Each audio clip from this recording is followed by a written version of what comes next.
and welcome to my channel. Today I'm going to finally do Finley's birth story.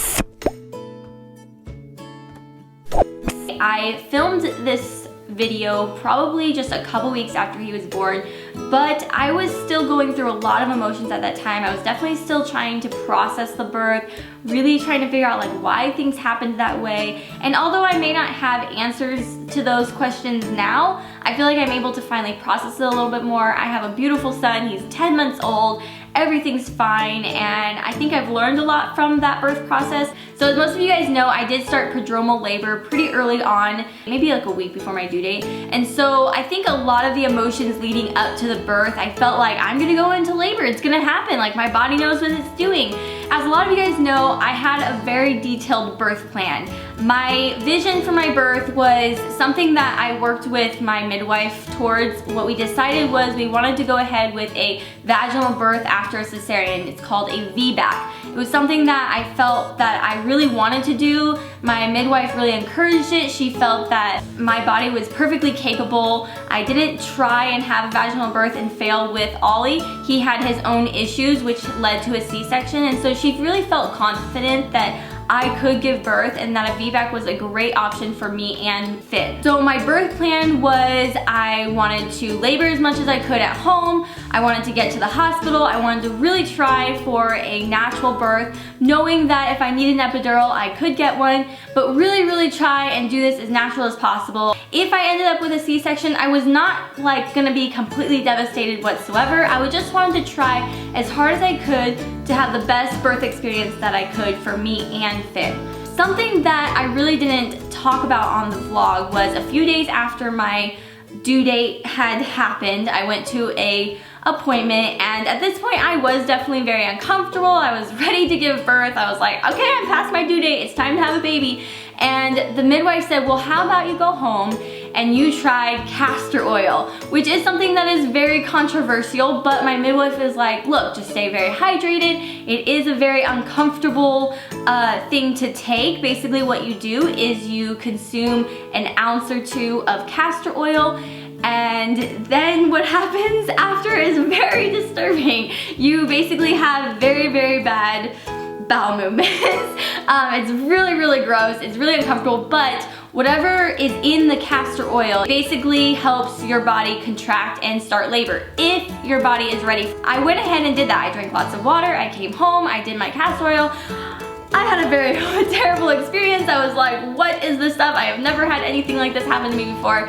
But nothing happened. I never had any contractions, I never progressed, I never went any further, and so at that point it was kind of a dud, and my midwife was like, well, that's okay, your body's just not ready, let's give you a little bit more time. As of about 8 days overdue, I felt I was never gonna go into labor. I'm clearly gonna have to be just induced because my body does not know what the heck it's doing. Midnight, Friday morning, I laid down and my water broke. And I cannot even describe to you the amount of excitement that me and Brian felt. It was like, oh my gosh, my body's doing it. My water just broke. And I need to go to the hospital right now because I don't even have a choice to really labor at home. I need to get to the hospital. I'm gonna go into labor. Oh my gosh, this is crazy.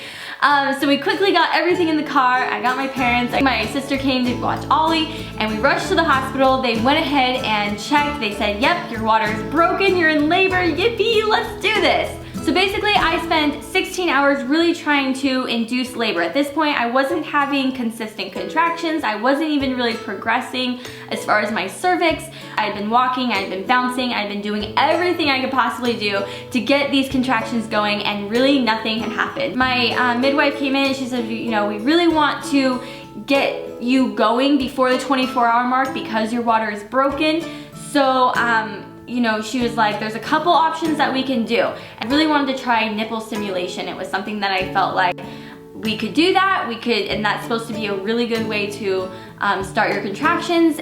But weird thing is that my midwife and the hospital did not advise that. They felt that nipple stimulation was actually more dangerous and more like potent than Pitocin. And so she said, obviously we can't stop you, but they really did not want us to do that. But I also truly trusted the hospital and my midwives and the doctors that I was working with. They all were very knowledgeable to me, and I felt that I could trust them. And so she suggested that we should try another dose of castor oil. And at this point, I was very traumatized from the last time I did the castor oil. So I went ahead, it was about 4 p.m. at this point. I took the castor oil, and weird thing is that not a lot happened from it. I don't even remember having a lot of symptoms at all from the castor oil. And so by 7 p.m. she said, I think we should do another dose. And I trusted her. I said, okay, I guess I need to do it. And trust me, by this time, I did not want to drink another dose of castor oil. That just sounded absolutely disgusting. It's so gross. So about 6-7 p.m. I went for that second dose of castor oil, and at this point I really started to feel the effects of it. It was really terrible because I already just felt like my body was having some contractions, and so while having some contractions and having the side effect of castor oil was very uncomfortable. I basically was sitting on the toilet. It was not fun. I was having contractions. I felt sick. I felt just, it was really like, ugh. But finally, after that symptom sort of passed, around 10 p.m., I was officially in full-blown labor. I was having contractions. They were coming at like 2 minutes apart. They felt like they were at least 30 seconds to a minute long. And I was like, holy moly, I'm in labor. And looking back at that time, I can tell you that that's probably my favorite part of the entire birth process, because I really felt in that moment that I was doing it. Like, I was in labor, I was helping my baby move down into position, I was helping my body progress, I was sitting and bouncing on a ball. I felt like, oh my gosh, I'm in labor. So by 3 a.m. I had been basically really pushing at this point. I felt exhausted. I'd basically been up at this point for almost 48 hours. But what I wanted to get checked. I wanted to make sure that I was actually progressing, and I told myself if I was at least at a 6, that I could maybe go for an epidural. So they went ahead and checked me, and as they checked me, they said, so your bag of water has resealed itself. We're gonna go ahead and break it the rest of the way, and you are at a 6. And I was so happy, so happy. I felt like, oh my gosh, okay. So I'm having these contractions, they're actually doing something, I'm actually progressing. If I break that water, I bet my body will literally just like push this baby right out, you know? So we went ahead and broke the water, and I definitely say that was probably the weirdest experience. The gush of water that came out of me was so much. I felt like I had this pillow around the baby, and as soon as my water broke, all of a sudden I could feel his entire body just sink onto me, because obviously I was laying down, and I could literally feel him along my spine, it felt like. Like I just felt the weight of him all of a sudden sink onto me. And so at this point, I think mentally I started to freak out. I said immediately, like, get me that epidural right now. I cannot do this any longer. It was just too painful at that point to even move. So I thought, well, let's just go ahead and get an epidural, because I'm not gonna be able to get off this bed and go bounce anyways, because I'm in too much pain. So maybe if I have an epidural, my body will relax, and then I can progress the rest of the way. The midwife and doctors felt confident that I was good to go. By 6 centimeters, you're usually considered pretty much active labor, and your body should pretty much do what it's supposed to do. So they said, yeah, I think you can get your epidural, and I think you should sleep a little bit, relax. Your body's gonna, you know, progress. You're gonna wake up, you're gonna be at 10 centimeters, and we're gonna push this baby out, and you're gonna be good to go. I was so excited at that point. I got my epidural. I finally started to relax. I could still definitely feel the pressure of the contractions. I was definitely feeling contractions, but it was not painful. And they really just told me, close your eyes and go to sleep and get some sleep, because I'm about to do some real major work when I wake up. It's, you know, 3 a.m. I close my eyes. Everyone in the room tries to get some sleep. I'm hearing Finn's heartbeat, ba-dum, ba-dum, ba-dum, ba-dum. But I don't know if I was extremely exhausted or if this was truly happening, but I just kept hearing his heartbeat go down. I would hear it like ba-dum, ba-dum, ba-dum, ba-dum, ba-dum, ba-dum, ba-dum, ba-dum. And I just thought, okay, those are D cells. Is he okay? Is he fine? I just remember not really getting a lot of sleep, just kind of sitting there listening to that heartbeat, making sure that, you know, it's going back up when it's supposed to, and I just remember being very nervous through that whole time. By 6 a.m. they came in, they checked me again, and at this point they said there was no progress, and in fact they even had mentioned that the progress had gone down. Like I was no longer a 6, I was even like a 5, 5.5. And I was like, is that even possible? What are you saying? I was supposed to push the baby out when I woke up. And so I was definitely really, really bummed, and so were the midwives. They were like, honestly, at this point, we're pushing, you know, way over 24 hours. I think that we need to really discuss Pitocin because we need to get this baby out before he's too exhausted. I said, okay, because I felt like that was the next step. So we went ahead and started with the Pitocin. I remember definitely having the contractions. They were hard, they were strong. I did Pitocin for a few hours. They checked me again, no progress whatsoever. I had not moved at all. So after checking me at like the 3rd or 4th time, they confirmed that he was officially in a asynclinic position, which I never heard of that before, but basically what that meant was his chin was up instead of tucked down. Your baby's supposed to be like tucked down and head coming out this way, but his chin was up and he was tilted to the side. So he was basically like hitting my pelvis bone like right in the corner. Which was basically not going to progress my cervix. In order for your cervix to progress, you need that baby head pushing on your cervix so that they can open and thin and do all the things it's supposed to do. And so they were like, he's not in a good position, he's not progressing your cervix, there's really no point to push you and your baby any further. I think it's time for a C-section. And I think at this point I thought, okay, well, that might be the next step, but let's try for a couple hours to really move this baby. So even though I had an epidural, I was like, whatever position you need to put me in to get this baby to move into a good position, that's what we're gonna do. So we pushed like the hospital bed super straight. I tried to sit up as far as possible to kind of move him into a better position. I tried sitting on my side, propping my legs up. I tried everything I could possibly do. He had not moved, I had not progressed. And at this point, it was kind of just the next step. There was really not much else we could do. So long since my water broke. It's been 34 hours. 34 hours. It's probably time to start doing a C-section, which isn't the worst thing in the world. It's just disappointing, and I've worked really hard, and I really envisioned for 34 what hours. I thought was gonna happen. I didn't think this was gonna happen, but it's okay. Like, I'm really excited to meet him, and I just want to see him. I haven't slept. I have barely eaten. We're officially getting ready for a C-section. They start hooking up all these, you know, IVs and getting me ready for the C-section, and all of a sudden, I just start feeling just like exhausted. I was literally sitting there like falling asleep. I mean, I'm getting ready to go in to have a baby, and I cannot even keep my eyes open at all. I cannot talk.